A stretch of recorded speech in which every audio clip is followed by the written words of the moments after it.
Hey, good morning, everybody. Welcome to Second Cup of Coffee. Pastor Tom here with you. We're on week 4 of our series called Identity, and we're having a wonderful conversation that's about to start with Bri Argueta. She heads with her husband Josh the high five department at our church, and they have 2 kids. And I asked her, this kind of spawned out of a conversation we were having. I don't even remember where we were, but I was like, hey, do you want to do this? And she's like, sure. So, all right, Bri, we're just going to start with this, I don't know how to phrase it, but this, and I don't think it's a belief that you have, but I don't think it's a wrong belief. I think it's a God-given belief. It's a phrase that she says, and if you're around her, she doesn't say it all the time, but you'll hear it. She's like, I'm God's favorite. But there's this confidence in it. It's not a cockiness. It's not an arrogance. It's not an exclusive club. It's me and Jesus. Like, anybody can be God's favorite, but I'm God's favorite, and, I'm going to walk in that. Mm-hmm. So is that fair to say? Yeah, that's very true. Okay, so the reason I wanted to talk to her about that, based on what we've been talking about on identity, is if you can walk in the identity that God has favor on your life, I think it opens doors that may not open to you otherwise. Mm-hmm. Not that he doesn't want to open them, but there's a little bit of maybe unbelief in me. And so she exemplifies it. She has some crazy testimonies and things that have gone on in her life. And so, Bri, where did that come from? I mean, where did that, I don't want to just say it's just a belief, but there's confidence. Where did that come from? Where did it start? How did you get to that? So that started ever since I was younger. It was kind of implemented into me. And so growing up, my parents, anytime anything God-related would happen, first of all, they would call it out for what it is. Oh, that's from God. You answered, that prayer was answered, that's from God. You have the favor of the Lord. You are God's favorite. And so everything, they taught me to see the blessings all around me and to just claim it. Like, you know what? Yeah, I'm God's favorite. When I pray, something's going to happen. God's provision is all around me because I'm God's favorite. I'm a child of God. And so they always told me. So it was never a doubt. It was never something that I was unsure of. It was something that it was told to me so often that I believed it. And so I began to prophesy that into my life as well, because everyone else told me, I'm like, you're right. I am God's favorite. And so things would happen, and it just kind of shaped how I viewed my relationship with the Lord. Because I'd be like, I am God's favorite. I am a child of God, so I don't have to worry. I know that he has his best for me. I know that whatever it is, that I can trust God in all circumstances. But something I had to learn with that is that being God's favorite, being a child of the Lord, when you pray, it's still his provision when I pray and he says no. That's just as much favor as when he says yes. His no's, his waits, his yeses, they're all part of me being his favorite. He loves me so much that he can tell me no, that he can tell me yes, that he can tell me not right now. And so because I was so grounded on he has the best for me, because I'm his favorite, because I'm his child, I didn't worry as much when I was unsure about circumstances, or when he would close a door, I'd be like, well, he closed that door because he loves me enough to open up a different one, and I just don't understand it yet. See, I've never heard that part of it, so that's really good, because it's rooted not just in I'm God's favorite, but which is wonderful, but it's rooted in a trust and a relationship, which I think is so key, because sometimes it is no, or sometimes it's wait, or sometimes there's a distance between when I pray and when it happens. I will say this, Sabrina, I think it's important. She doesn't subscribe to I'm God's favorite, he's just going to do it. She's one of the hardest workers I've ever met. She graduated high school early. She's already got a master's degree. She already runs a department at a school. She's very accomplished, and because she works, she puts the work in. She doesn't just say, hey, I mean, she's very, in a good way, goal-oriented, and she works at what she feels like God is calling her to. So it's not some, maybe you can speak to this, Bri, it's not just some Lord of, how I call maybe pixie dust. Like, I'm just going to say I'm God's favorite and he's just going to do it, right? There is an element, and let's talk about it maybe this way. When it's a no, or no, when it's a wait, there's a work involved with the wait, because from when I ask to when it comes, there's a road in between that I either choose to walk or I don't, and that's work. Can you kind of maybe walk people through what that looks like a little bit? Like, how do you stay convicted in your, or stay grounded in your conviction that you're God's favorite, even when you maybe not getting answers or it's not real clear? Yes. Is that difficult? How do you do that? It is, and so there's a few things that I have to remind myself, and one of them is being that I can't make my own provision.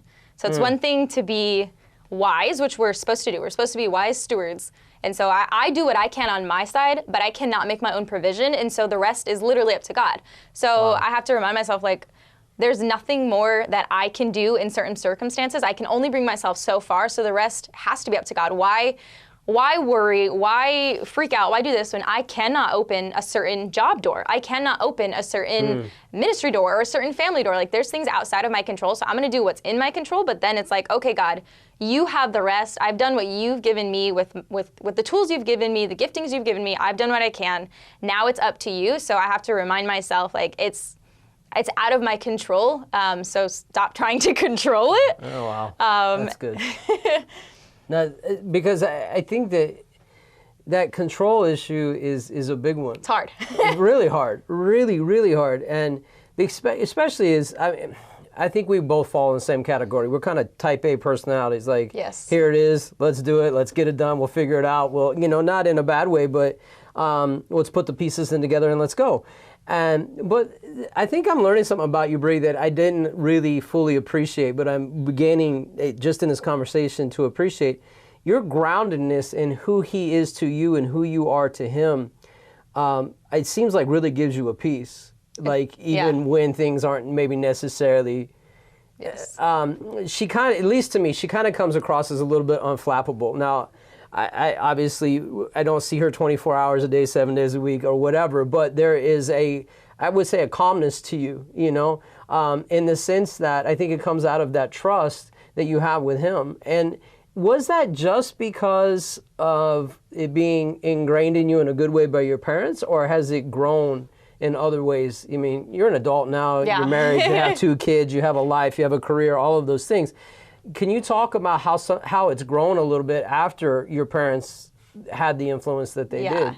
Yeah. So again, it's a lot of it has to go with me. It starts with me speaking into my soul, speaking into myself. So when I'm praying, it's like, okay, God, thank you because I know that you're going to answer this prayer however you make it look. It's not I know you're going to answer this prayer like this, or it's God, thank you, and I'm trusting you in this situation even though I'm unsure. So it's speaking into those things that are not yet there. But with that, I feel like it's just kind of prophesying into what's to come, even though I don't understand it, even though I'm nervous, but he's never, what I always remind myself, I'm like, yeah, he's never failed me. Like, I'm here, I know it's silly, but I'm like, I've never died before.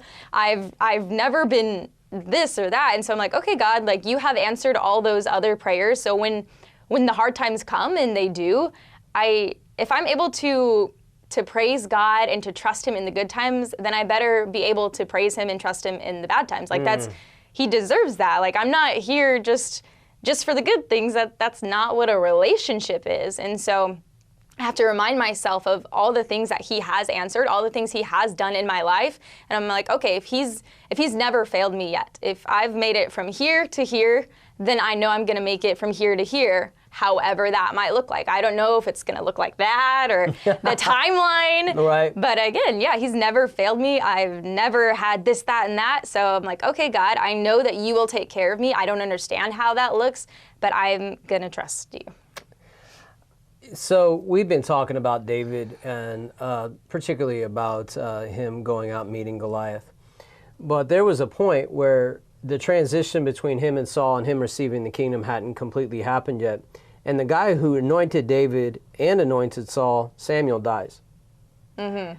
And that had to be really difficult, I would think, for David, because it's like the only kind of tiebreaker we have here is removed, and we're not even through this process. And I was just thinking about that while you were talking, because he had to default to, this was not get anointed, leave my dad's table and go to the kingdom. This was like it was a long waiting. Up and down and all, like you said, it was all of this, but I think he, just like you, defaulted to the trust. You've never let me down. You've never failed me. You've never, what you said you would do, you'll do. As a last thing, Bri, for the people that are watching, maybe they're in a long season. Maybe it's way darker than they would like, and they believe that God has said something, and they believe God is going to do something. But they're just not quite at the other side of it yet. Could you just maybe speak to them in particular, some type of encouragement if you have? Because I know you've walked through some things in your life where it was a little darker than maybe you had wanted, right? And you're holding on, and you're not just holding on. I think you're walking in the trust in the relationship. Can you speak to them in particular, just maybe a little bit of grace just to help get them, maybe even just through today? Because sometimes it's just grace I need for today, because who knows what's going to happen tomorrow. So. I think part of what can help you move to that, being okay with the waiting and the no's and moving on, that transition period, is to remind yourself of all the good things that God has done and seeing that he's never failed you. And so I think sometimes we're so stuck in where we're at, what we don't have, that we don't stop to see, like, I am standing in my blessing right now. Like, this, where I'm standing, I prayed for 5 years ago, 10 years ago. Good. And maybe it's not where I want to be yet, but like, 10-year-old, 20-year-old, 30-year-old, 40-year-old me prayed for this, prayed for me to be in this position. And now I'm waiting for my now to, like, the prayer I have now to be somewhere else. But I think we need to first recognize where we're at and the provision that is in itself. And then, like I said earlier, if there's a closed door, a wait or something like that, it's like, okay, God, for one, I'm going to trust you. But for two, why? Like, you have the best. And just like we're talking about identity.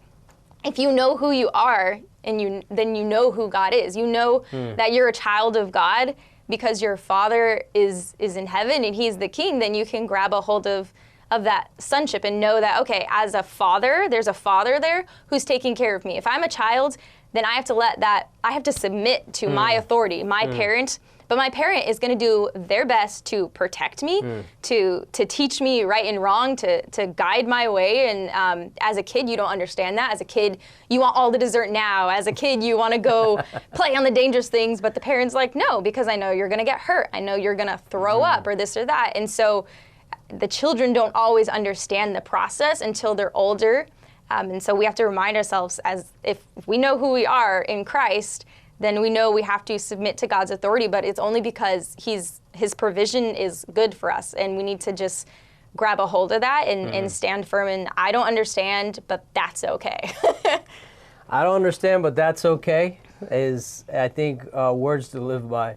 And also, the promise that I'm standing in the promise I prayed for yesterday, I'm waiting for the promise of tomorrow. I'm literally standing in the blessing that I prayed for maybe even 10 years ago. That is so rich and so good. If you grab a hold of what she's talking about, identity, trust, walk it out, trust him for what he's already done, trust him that you're praying from a blessing that you had wanted before, even if you're waiting on another one, and that you don't have to have the answers, and it's okay because he's a good father. It will take you through this season. So I really appreciate your time. Thank you for your heart. It was absolutely rich. If this meant something to you, please share it. You can find us on Facebook. You can find us on our app, or you can find us on YouTube at Rancho Christian Center or at the Second Cup of Coffee. We really appreciate you guys being with us, and we will talk to you soon.